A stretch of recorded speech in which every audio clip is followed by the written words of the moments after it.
देखती आंखों और सुनते कानों को मेरी तरफ से अस्सलामुअलैकुम। अक्सर औरतों का शुरू के 3 महीनों में हमल क्यों जाया हो जाता है, जानिए वो एहतियात जो डॉक्टर भी बताते हैं। शायद ही दुनिया में इससे ज्यादा दुख की कोई बात हो कि एक ऐसी औरत जो मां बनने के खूबसूरत अमल से गुजर रही हो, इसे अपना हमल जाया होने का दुख झेलना पड़े। ये ऐसी तकलीफदा बात है जिसे कोई हामला औरत सोचना भी नहीं चाहती। अलबत्ता डॉक्टर्स के मुताबिक 100 में से 20% औरतें ऐसी होती हैं जिन्हें हमल के शुरू के 3 महीनों में मिसकैरेज यानी हमल जाया होने के दुख से गुजरना पड़ता है। ऐसा क्यों होता है और इसे किस तरह बचा जा सकता है, और वो क्या एहतियात है जो एक हामला औरत को करनी चाहिए, ये हम बताएंगे आज के आर्टिकल में। हमल जाया होने की वजूहात। मरहम चैनल की डॉक्टर राबिया नौशीन मशहूर कंसल्टेंट गायनेकोलॉजिस्ट हैं। हमल जाया होने की वजूहात बयान करते हुए इनका कहना था कि इस तरह के केसेस में 80% हमल इसलिए जाया होता है क्योंकि जिनियाती मसाइल पैदा हो जाते हैं,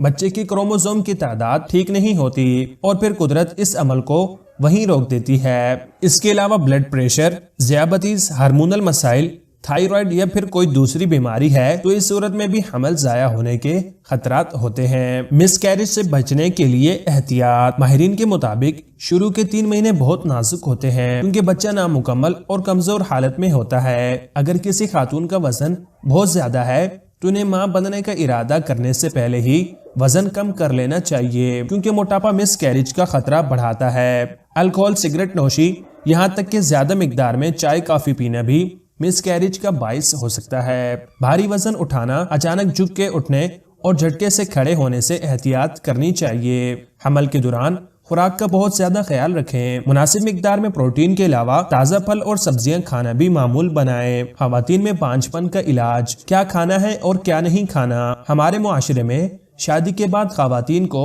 जिस सवाल की गर्दिश में हर रोज घुमाया जाता है वो सवाल है बच्चा कब होगा, और यह सवाल एक औरत के अंदर जहनी दबाव को परवान चढ़ाता है। वो नफ्सियाती तौर पर अपने आप को मुजरिम और कमजोर समझने लगती है। लेकिन अगर ये सवाल करने के बजाय हम खवातीन को इनकी खुराक और लाइफ स्टाइल से आगाही दें तो 50% मसला तो इसी वक्त हल हो जाए। पाकिस्तान में इस वक्त बांझपन में तकरीबन 15% इजाफा हुआ है और एक अंदाजे के मुताबिक 22 से 25% जोड़े अपनी जिंदगी की इस महरूमी को दूर करने की कोशिशों में मगन हैं। हाल ही में एक रिपोर्ट के मुताबिक खवातीन अगर अपनी खुराक में से मुर्गी और गोश्त को कम से कम कर दें और सब्जियों और दालों की मिकदार को बढ़ा दें तो इनकी बच्चेदानियों पर इसका मस्बत असर होगा। साथ ही सालमन मछली का इस्तेमाल भी इस सिलसिले में काफी करामत साबित होता है क्योंकि इस मछली में ओमेगा 3 फैटी एसिड्स की एक बड़ी मिकदार शामिल होती है। FDA के मुताबिक वो खवातीन जो हामला होना चाहती हैं हफ्ते में 12 औंस तक इस मछली का इस्तेमाल कर सकती हैं। साथ ही अपनी खुराक में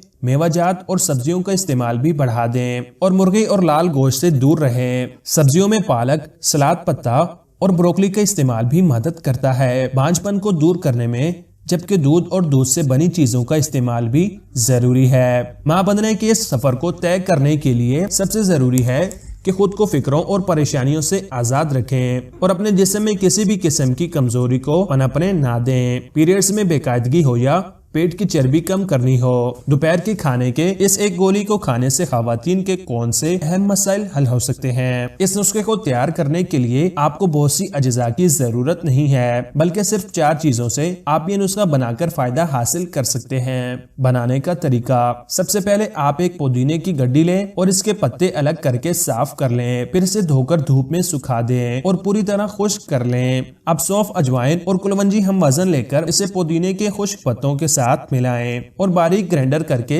पाउडर बना लें। आप चाहें तो इसे दोपहर के खाने के बाद की सूरत में भी 1 चम्मच पानी के साथ खा सकती हैं। इस पाउडर में थोड़ा सा पानी मिलाकर इसकी गोलियां बनाकर रख लें और दोपहर को खाना खाने के बाद ये एक गोली खा लें। इंशाअल्लाह आपको शिफा मिलेगी। इमली के बीजों को आप भी फेंक देते हैं तो एक बार इसको खाने के लातादाद फवाइद जान लें जो आपकी कई मुश्किल आसान कर सकता है। ये बीज ठंडे होते हैं, इसलिए अगर आपके मुंह में बार बार छाले हो जाते हैं या मुंह पक जाता है तो आप इन बीजों को मुंह में रखकर इनका रस निगल जाए, इससे आपको अफाका होगा। इनको खाने से आपके दांत मजबूत रहते हैं। मसूड़ों के दीगर जुमला अमराज में भी मुफीद है। वजन कम करने के तमाम टोटकों के साथ इन बीजों को भी चबाकर खाएं। दांतों पर लगे निशानात, गंदे दांतों की मैल कुचैल को भी हटाने में मदद देते हैं। आंत और पेशाब की नाली में होने वाले इन्फेक्शन को कंट्रोल करने में मदद देते हैं। गले में खराश, गला खराब या खांसी की सूरत में इनके बीजों का जूस बनाकर इससे गरारे भी करें और इस जूस को पिए भी। इनमें हाइलोरोनिक एसिड पाया जाता है जो कि जिल्द की सफाई,